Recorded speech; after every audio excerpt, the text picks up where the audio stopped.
probably the first thing that comes to mind as an application area is, cars colliding. Right? So you have autonomous vehicles driving on a road. You want to make sure that they don't crash on each other.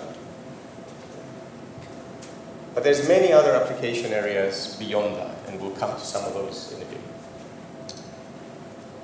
So this is complex network systems that need to operate reliably and effectively. And many times the way we design control laws, for example, for these type of systems needs to be also in a distributed way. So we try to avoid, for example, designing control laws only for, for one controller for the whole network. We want to do this in a distributed fashion. And in Oxford, we have, I'm sure that as many other universities around the world, we have a setup with a bunch of ground vehicles and aerial vehicles that are trying to coordinate activities, and you'll see some video on these later on. So what we're trying to make sure here is, for example, that a certain, UK roundabout configuration, for example, is operating effectively. And we're setting up a sensor network that is looking down at the ground vehicles and making sure they coordinate and move in a safe way. And there's lots of students that worked in this area over the years and looked at different problems. And some of these problems I'll talk about today. So, for example, convex safe control design, multi-agent safety, and safety-enhanced learning-based control. On the implementation end, Alan and Junaid, on the algorithms, and Han, Kaya, and Lichi. But as I said before, even though safe, when I tell you, is your controller safe, this is an application area that comes to mind immediately. There is another application area that my group has been working on for the past, I'd say, 20 years, where safety is as important. And I'm talking about biological systems. So what we're doing here is we're trying to regulate the behavior of biological systems by controlling them externally through devices like this one that my colleague Harris has still developed.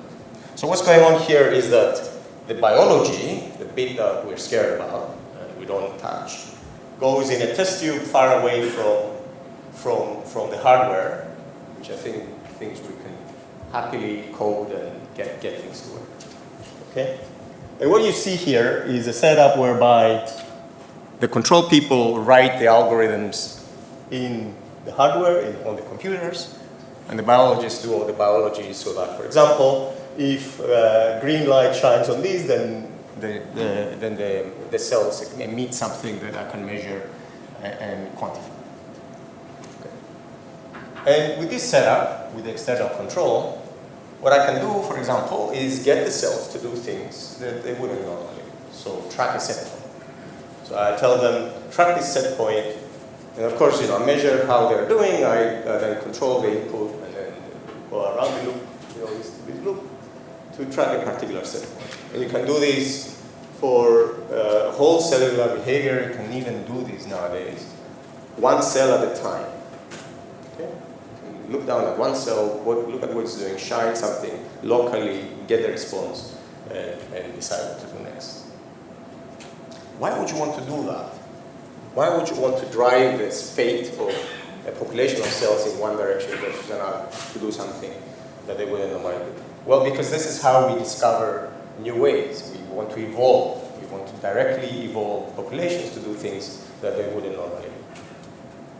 So in a directed evolution type of experiment, so this is, you put bugs in a test tube, and then you try to, for example, regulate their growth rate. So you want the population to stay happy for as long as possible, and you're trying to evolve it as you go. How do you do that? We put something in that the cells hate, antibiotic. Okay? And you do this in a feedback loop. Right? So you measure the current growth rate, how happy the cells are. And if they're too happy, then you crank up the antibiotic. You add them, you give them a drug. Right? And then you update, you put pressure, essentially, selective pressure. As you go around this loop, what you see here is these populations. This is 200 hours, so 200 population generations down the line, the student has cranked up the antibiotic slowly, and through this loop you can control quite accurately the average growth rate. Okay, so the cells accommodate for the pressure. But what happens if you're a bit too aggressive? Well, sometimes if you're a bit too aggressive, if the input you put in is a bit too high, a little bit too high, then the whole population crashes. Not the whole population, most of the cells die, right? I mean, you need to give a very high antibiotic dose to make sure that all of it dies. And what you see here is that after a few, there's some persisters that go back and grow again, right? But not everybody, but you get high variability here. So this is like a failed experiment in some sense, because my ability to control the growth of the cells is diminished. Okay? So this is an unsafe behavior in the sense of a biological experiment. I failed to make sure I keep the cells growing because I gave them too much antibiotic. And a safe controller would be what kind of administration would you put here, for example, so that you get the right kind of response. So I gave you two examples, but I actually haven't defined what I mean by safety, and I should do that pretty quickly. But before I do that, this is what the outline of the talk is. So I'll talk about first, in as quickly as I can, the analysis question, which I think is something that is quite well known in the area. What is this? How do you analyze safe control systems? So when the controller has already been involved using, for example, my favorite method, sum of squares methods, but other methods. And I'll talk about a little bit about the design and what the limitations are. And then go straight into defining a convex condition for designing, co-designing a controller and a certificate for safety. And then there will be extensions that will be, I hope, at a level high enough that I wouldn't want to go into too much detail on how you learn control laws and safety certificates in multi-agent systems and deployment. Okay, so what is safety? Safety is exactly what you expect it to be. So you have a dynamical system, in this case it's an ODE, which has, for which solutions exist locally for a time, and then within an initial set here, if I take an initial condition and I want to make sure that all trajectories that leave this initial set don't intersect the unsafe set, right, remain safe. Okay, so that's the definition I'm using for safety. Now this definition is in connections to ideas that we know quite well from invariance. Right? I want essentially to make sure that there is a certain invariance property in the dynamical system, and actually they go back. All these ideas go back even to the mid-1900s. But before I do that, I mean the first thing that you should say is that okay, so because it's related to invariance, why not? Why is this different from stability? Indeed, so here's the dynamical system. It's a nonlinear system. It has a small stable equilibrium point here, 0, 0. What I'm showing you here is the initial set. And this black patch there is the unsafe set. And I'm also showing you a level curve of a Lyapunov function, shown here, which of course means that this is an estimate of the region of attraction of the equilibrium. This initial set is a subset of that sublevel set. And it's a subset of the safe set, so this invariant set is a subset of the safe set, which is obviously has an empty intersection with the unsafe set. Okay? And indeed, this level curve of a Lyapunov function is a certificate for safety, because whenever you start here, you're not going to be able to exit this level set and then intersect the unsafe set, and then and then you're safe. But the notion of safety is not limited to stability. Let me show you another example over here. So this is another example of a dynamical system where there's an equilibrium over here which is unstable. And so trajectories from there will move out. And then you still want to know whether they would ever intersect this black patch here. And so in this case, the certificate looks like a Lyapunov, has Lyapunov characteristics, I would say, but it's actually slightly different, so it would look like that. So here's the certificate for safety. Again, the initial set is a subset of the yellow region. The vector field along the boundary of this region points inwards, inside, so it's an invariant region. And it lives outside the unsafe set, so it's a subset of the safe set. Now this is different. I hope I've convinced you that stability and safety are different functions. So you wouldn't be able to find a Lyapunov function for the system, but you can certify stability in this case, safety in this case.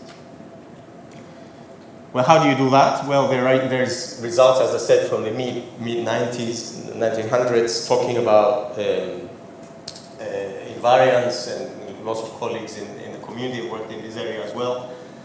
Essentially, what you need for safety is the existence of this region B, or a function B, which superlevel set defines this region B, which is a subset of the safe set and includes the initial set. Okay. And the conditions to achieve that come in these notions. So you've got function B, which my colleague Stephen Prajna called state barrier function back in 2004, which is differentiable. It's positive inside the initial set. It contains the safe set. And on the boundary, this is what it says, on the boundary, when B of x is 0, the vector field points inwards. Okay, so it has this derivative condition, this Lie derivative condition that we are familiar from Lyapunov theorem. How do you compute this type of function? Well, there's many methods. My favorite method is using sum of squares. Essentially, what sum of squares does is it relaxes these non-negativity conditions to be sum of squares conditions so that they're semi-definite programming representable and confident. Just for those that are not familiar with the method, so the non-negativity conditions you've seen before are known to be difficult to test even if P is polynomial in high order. And so the conservative test for non-negativity that we propose is sum of squares.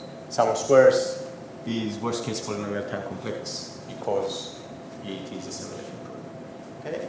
And so you can test whether a polynomial P of x is sum of squares quite easily, and even find coefficients in a polynomial to make it sum of squares, which is how you actually build these barrier functions. And in the stability, in the systems theory community, there's lots of colleagues that work in this area in a range of different application areas, not just us, ranging from different classes of systems, different questions that you want to answer about dynamical systems, hybrid systems, and so on, and with different application areas.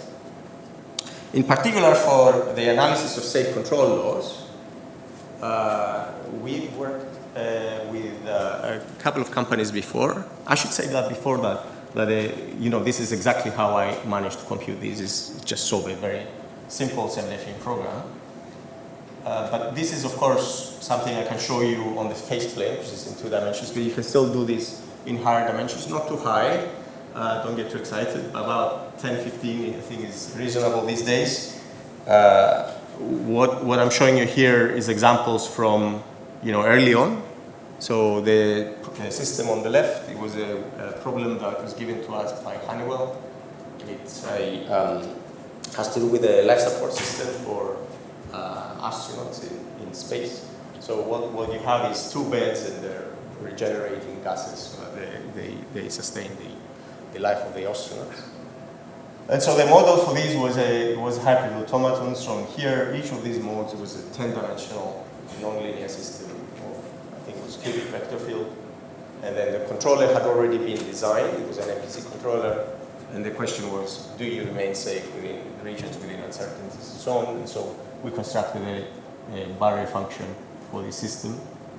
And later on, we worked with the European Space Agency on this Mars sample return mission, where the sample is caught by the catcher and brought back to Earth. So this is a rendezvous. So the controller was designed. You can see the hops that the catcher needs to do before it catches the sample and brings it on the very last terminal approach there. And we were able to construct a barrier function to show that indeed the controller that they proposed was able to achieve the objective in a safe way. But all these questions are analysis questions. Okay, so someone else designed a controller, and then you're asking, am I safe? The topic of my talk is also on design. I want to spend more time on that rather than the analysis. So let's move quickly then on the design question. Now, the design question involves, in much the same way that the design of a controller for Lyapunov functions requires a control Lyapunov function. The same idea here requires the existence of an input such that the steering wheel opportunity, such that the trajectory of the system stays in the safe set. This was proposed 18 years ago now by Peter Wieland as a control barrier function. And this name, I think, resonates a lot with the community nowadays. Not only our community, which is quite impressive, it's one of our success stories, I think. But if you're able to find a controller to make sure that the system doesn't enter a safe region, then this is a safe controller. How do you compute this input map? I think this is the difficulty thing, because you know that many analysis questions are easier than their design counterparts. I think that's a fair statement. In that you have now this control input there that's sort of multiplying the B you have there, so you've got extra stuff to worry about, non-convexities, and you need to figure out a way to address these kind of non-convexity. Okay. But what sort of popularized this control barrier function idea was a quadratic programming formulation by Aaron Ames and others in this paper in 2014, which essentially noticed that if you just wanted to compute a pointwise, a myopic control action at every state space point, then this condition here, which is a reformulation of this with a KL function here, I just made it into alpha b. If the system is equal affine, this constraint here will be affine in U. And if you just wanted to minimize U or minimize the distance of U to some desired controller that you've pre-computed, this kind of QP could act as a filter to correct the control action. But it's a myopic one, right? So you just do it, or you just figure out what to do next time. And I think this reformulation into a quadratic program is what has made this, has taken an idea that we developed in our community, and actually most robotics applications nowadays use a CBA for safety.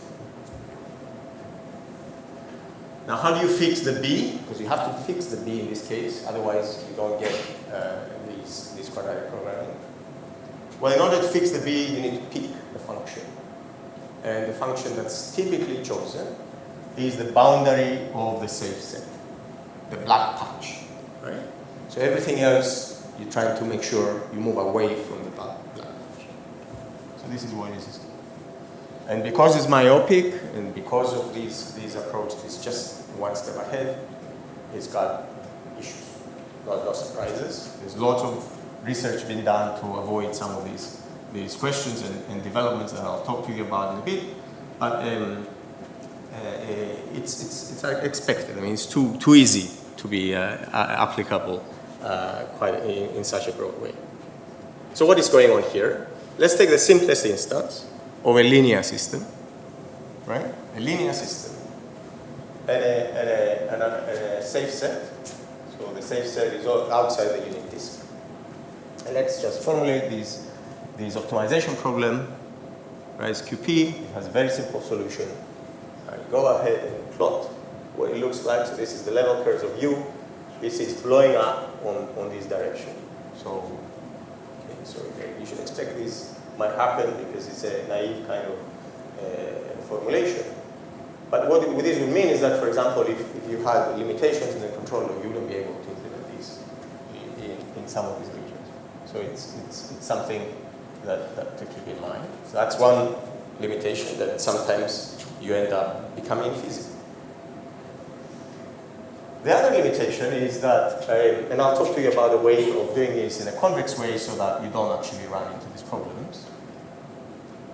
The other limitation is that because essentially these safe functions are output functions, they're not like functions of state necessarily. So in this case, your state is x1 to x3, but your safe function is only a function of x1, x2. They sometimes have a relative degree with respect to the input, right? So if you differentiate these, you only see U1, you don't see U2. So in your QP, if you added that constraint, you wouldn't be able to choose U2 because you can't see it. And obviously, at this point, it's natural to go back and think about what was done in the 90s with control Lyapunov functions and similar output properties. And the idea of the higher order Lyapunov functions was extended to higher order Barre functions by several colleagues quite successfully, whereby, for example, you differentiate at more high levels of complexity to get these. But what I'll show you later on in our convex design is that we don't need to go through these. We can construct a B of x, because our B of x is not the same as S of x. We can construct B of x that's in the full state space and then being able to compute these in one go. Okay, so what is the problem we're looking at? We're looking at the simplest possible instance first of a linear system where there is a safe region, right, which is the superlevel set of this function S of x. And we're doing this in a global way first, so we don't care about the initial condition as long as it's a subset of B. We first ask the question whether we can guarantee forward invariance of that set. Let's say B of x greater than or equal to 0. And then we also want to guarantee that B is a subset of the set S. Okay. Those two conditions are, in the case I'm looking at here, essentially set inclusion conditions. The condition here is a condition that is going to cause us problems even in the case of a linear system AX plus BU, because the B would multiply the U. But we know that in some of these convex co-design approaches, we're able to get around this issue of having a Lyapunov function multiplying a control input, right? So we can, in some instances, this looks non-convex, but actually is. And I think the typical example is, basic state feedback when you're doing this. If you are naive and you write your Lyapunov function, your derivative condition, you get these products between the K and the P, and we all know that this is just a representation because there's a simple change of coordinates that makes these, that reveals that this is a convex condition. Okay. So this change of coordinates turns what looks like a non-convex into a convex one. But of course, any change of coordinates will need to be passed on to other inequalities you have. And so you need to be careful that you don't mess things up in other places. But the key thing here is that this is convex. So we wondered whether a trick like this could be used to in our problem. So whether a trick like this could be used here. And I think that opened up the opportunity to use convex co-design. So this was work with my colleague Kostas Margelos and my former student Han Wang and Claudio. We folded into in these results. I think the one thing that should be expected is that because our S of x might be defined only on the x bars, on some of the x's, I need to extend those x's to get the x underbars, to get the full state space. That's this. Because my barrier function would be also quadratic if I did the full state, full x. And then I also then have to extend this c over bar into another c in a similar way. Okay. So once we've done these transformations, which I know is under these assumptions, essentially what you expect comes out to be true. What you end up is an LMI condition. This one here looks horribly similar to the one that I just talked about with the Lyapunov synthesis, right? The state feedback synthesis.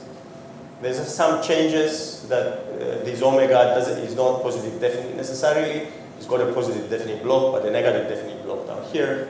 And this expression here is the inclusion, that the barrier function is to be a subset of the subset.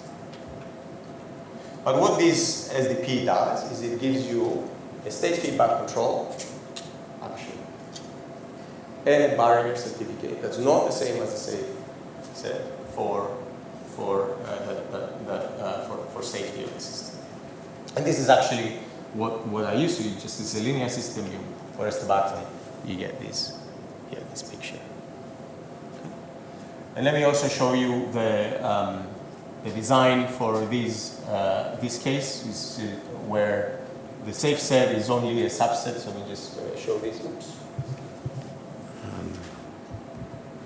Right. So the unsafe set is the disk. We extend the disk in all of our n, and then the barrier function is essentially looking out. So it covers in this extended space the safe set. So it's a subset of the safe set.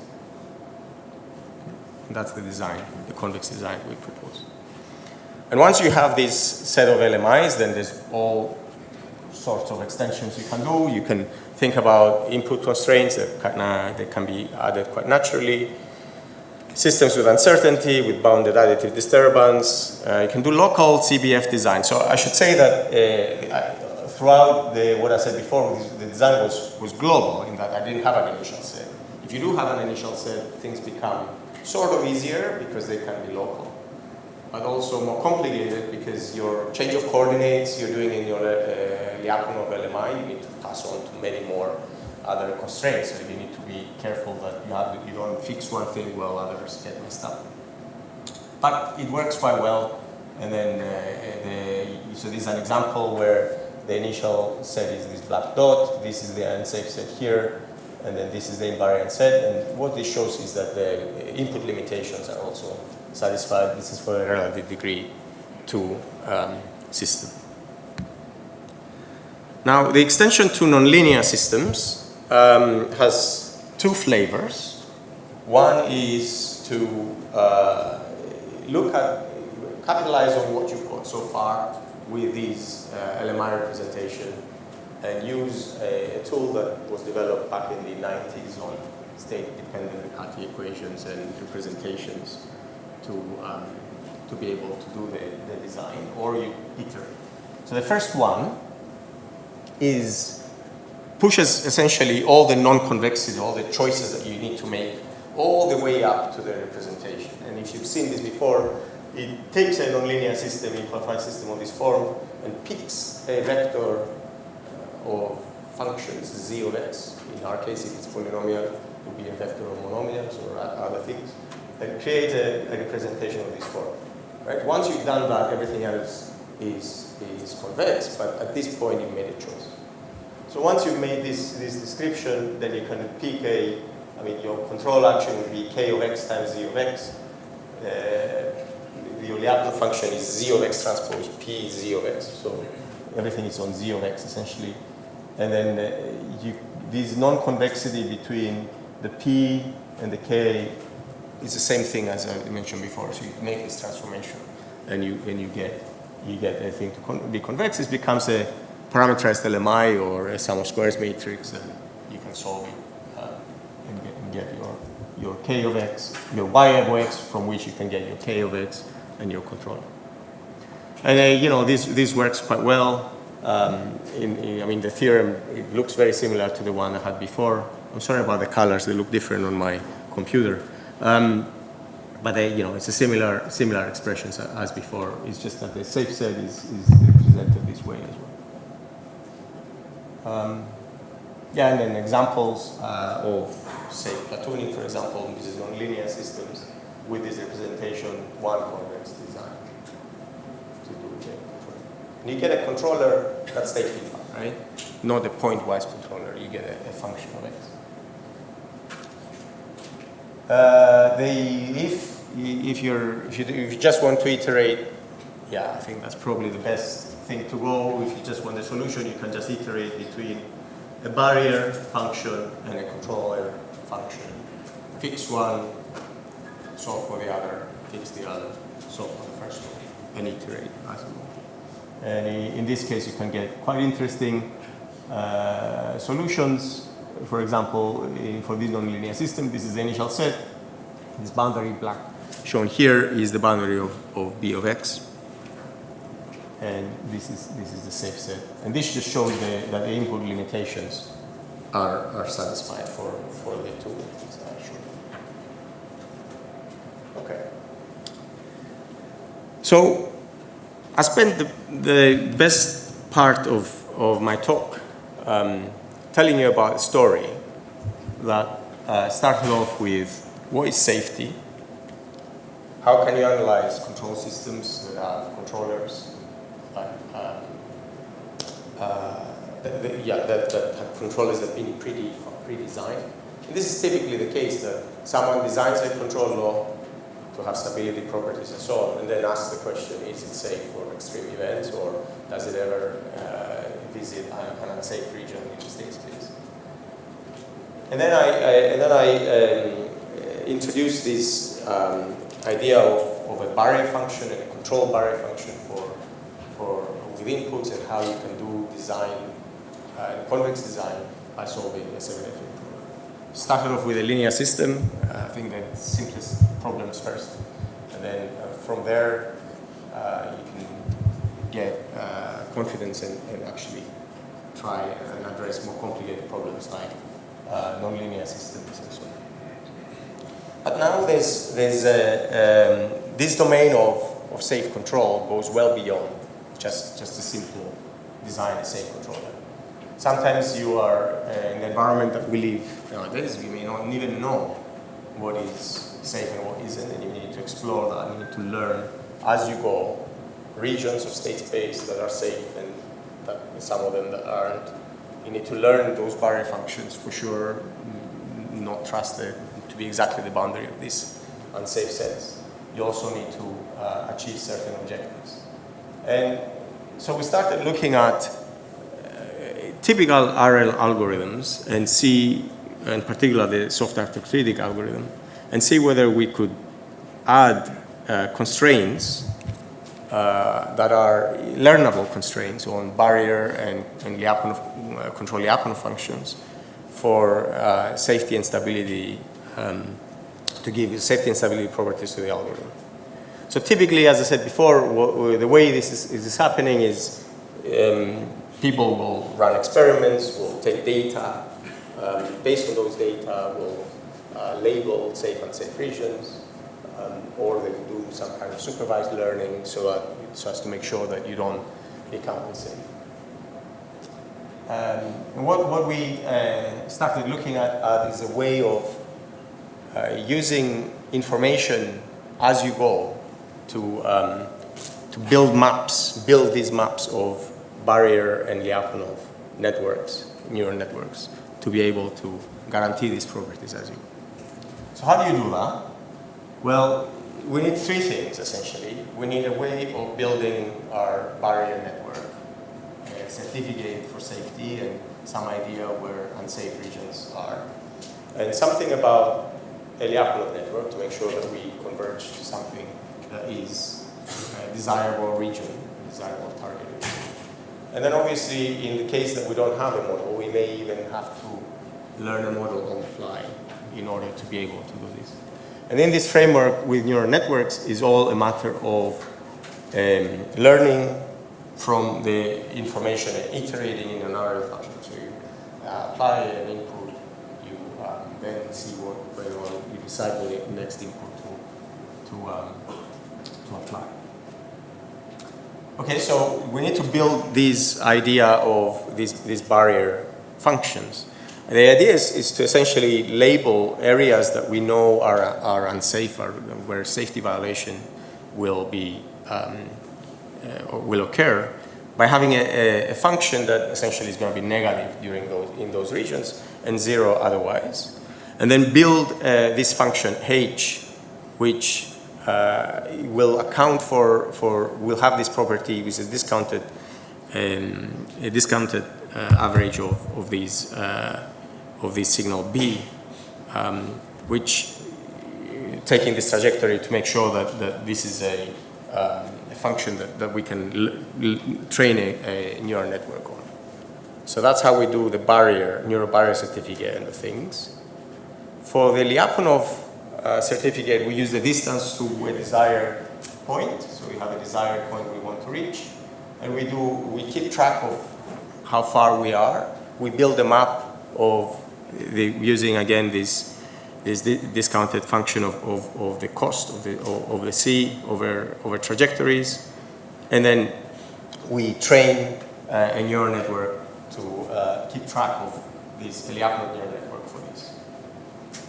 Now for the system dynamics, because we're in this domain of having neural networks for all of these components, what we use is a neural ODEs for modeling. So we use input-output data and train a neural ODE to minimize the loss between current and predicted states in order to use the data we have in a modeling framework like this. So neural ODEs are quite useful, especially when you don't have equal spacing of data for modeling purposes.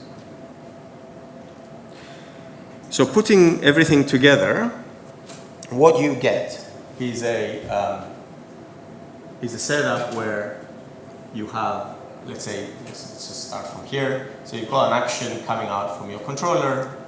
It's implemented on the system. The system evolves. You update the neural ODE or the buffer. You go and use that information as well as what you've looked at in the barrier signal and the cost to update your Lyapunov and barrier networks. And those spit out constraints that you can use in training your controller network over here. And that's, I think, quite different from traditional methods where the barrier function is used to sort of filter the control action or to update it, in that these neural networks are actually serving as ways of implementing these constraints in this optimization framework, which is solved in an augmented Lagrangian method. So you have this controller network that then produces a new action, and then you go and implement that and so on. So just to show you one example, so this is a unicycle trying to go from there to the target. And obviously, so our method is the blue one. It has some violations in the beginning, and then eventually they tail off as you learn more about what's safe and what's not safe. And the cost is good, it's quite high. Some of these methods here also perform well, especially this SAC RCBF, which implements the CBF constraint the hard way, but doesn't have as good as training loss as cumulative reward as ours. But this kind of violations here is an indication that the constraints are not hard, right? Because the way we solve these oops, right? The way we come on.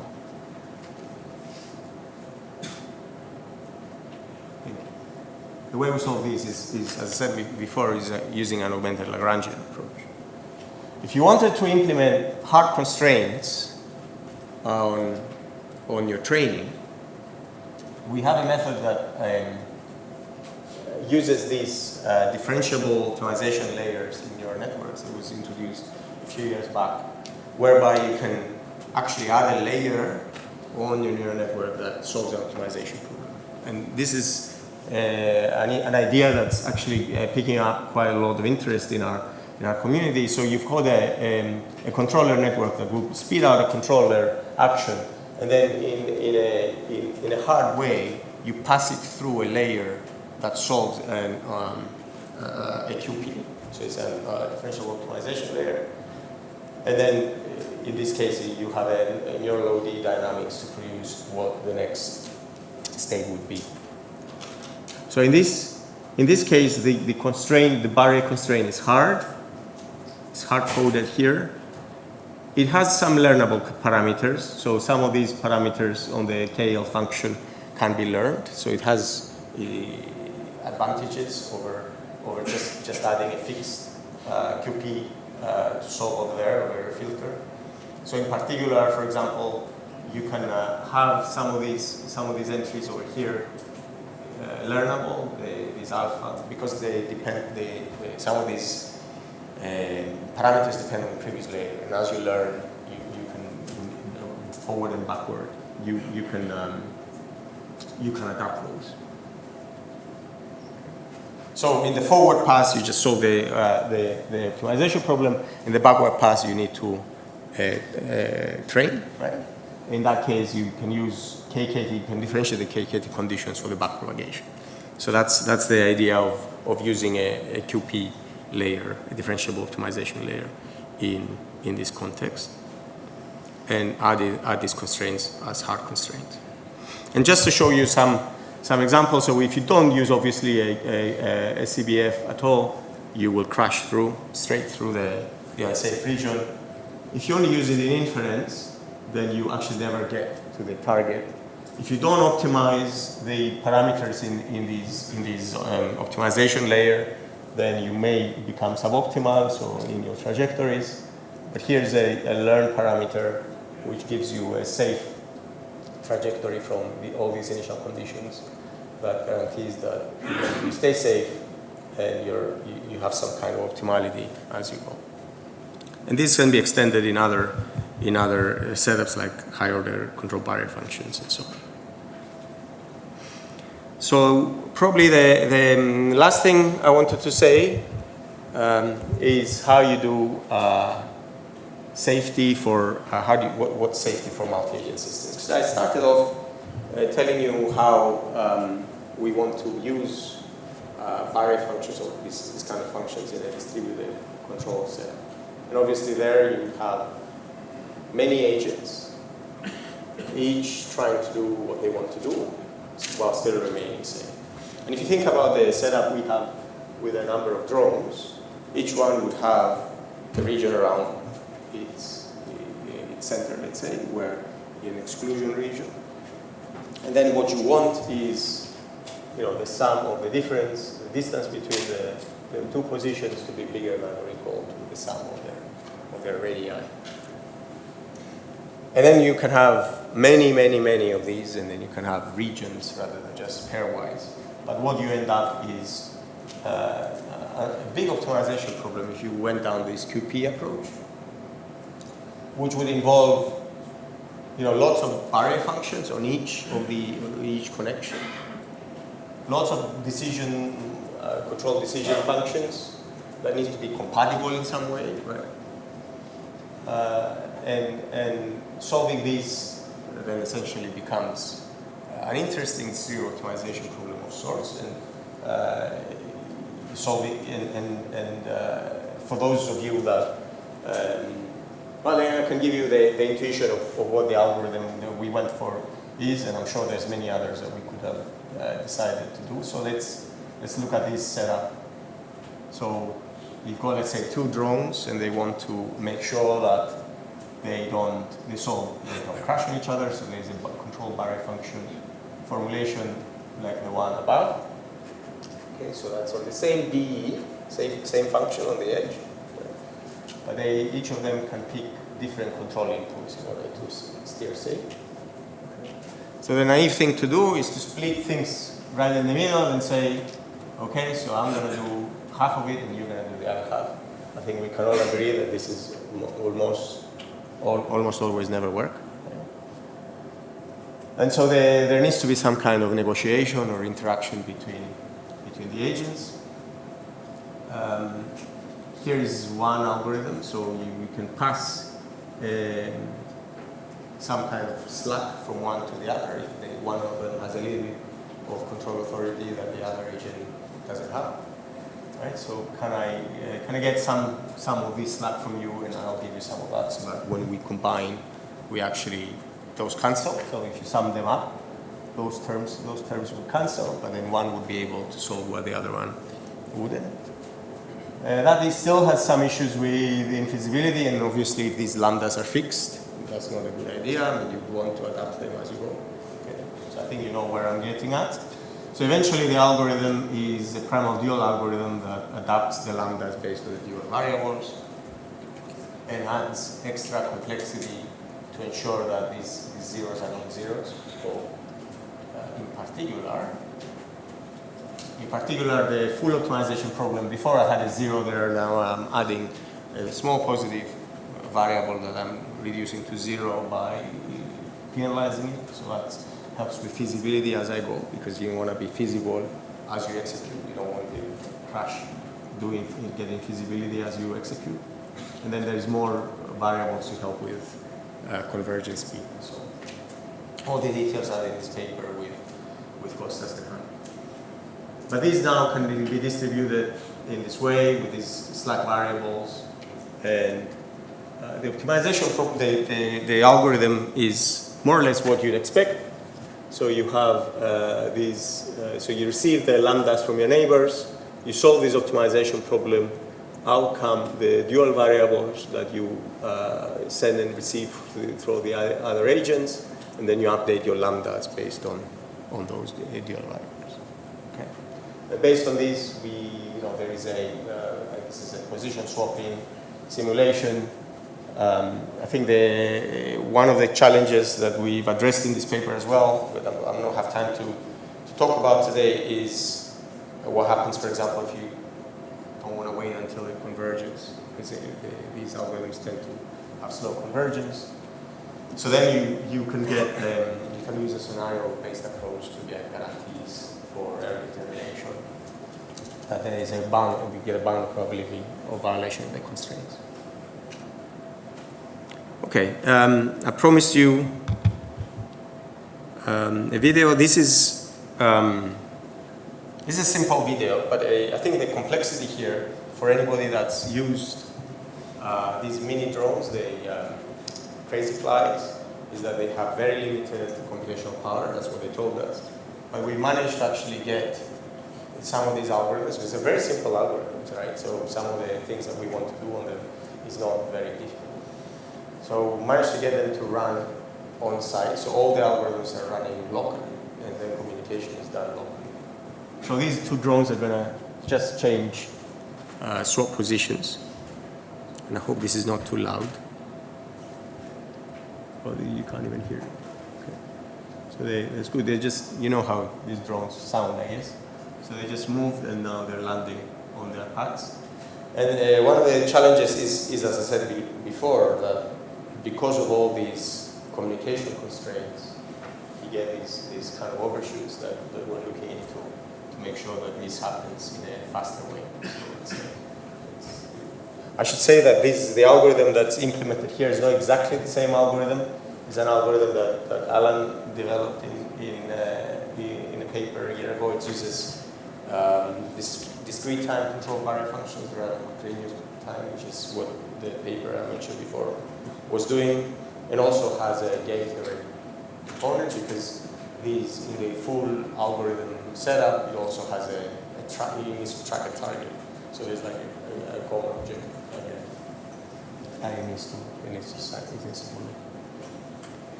Okay, so I don't have much more to say.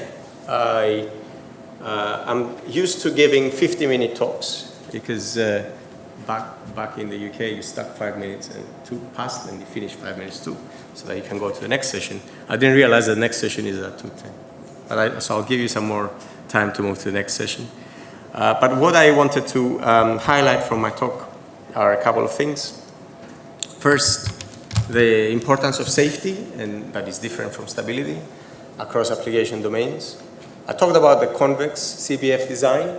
I hope that's useful. It's one of the things that could actually help us design more systematic offline safe control actions without the need to solve optimization problems that sometimes have issues on the fly in a myopic way. I should say that there's a lot of work of embedding CBF constraints in MPC to get around this problem of being myopic, which is a very interesting idea. And but I hope that the toolbox now of all the safe control design approaches that are out there is going to be useful to a range of application areas. I think, so I talked a little bit about the deployments, distributed control, learning, CBFs. These are all ideas that are being developed, are under development in the group. I think the one area, as I said in the very beginning, that I think is quite exciting, the barrier to entry is actually reduced significantly by separating the biology from control, is this area of synthetic biology.